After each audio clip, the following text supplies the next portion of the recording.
इत्तेहादी जमातों ने ईद के बाद कौमी मुज़ाकरात का फैसला किया है, जिसके लिए हुक्मरान इत्तेहाद में शामिल जमातों के सरबराहान का इजलास तलब किया जाएगा। पीपी रहनुमा कमर ज़मान कायरा का कहना है कि सब्र व तहम्मुल से एक दूसरे की बात सुनकर आगे बढ़ना होगा।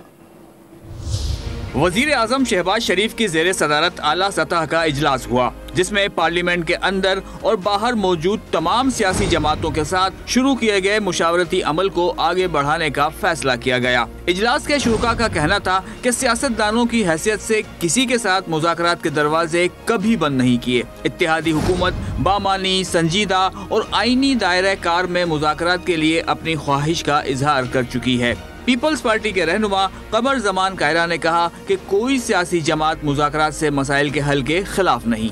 बाय लार्ज इस पे सब जमातों का ही इत्तेफाक है कि डायलॉग होने चाहिए। चंद तहफ़्फ़ुज़ात जिसका मैंने थोड़ा सा इशारा भी किया है वो मौजूद हैं, और ईद के बाद फ़ौरन बाद जो लीडरशिप की सियासी जमातों की एक क़यादत बैठेगी, उससे हमें उम्मीद है कि हम कौम को एक खुशखबरी देंगे।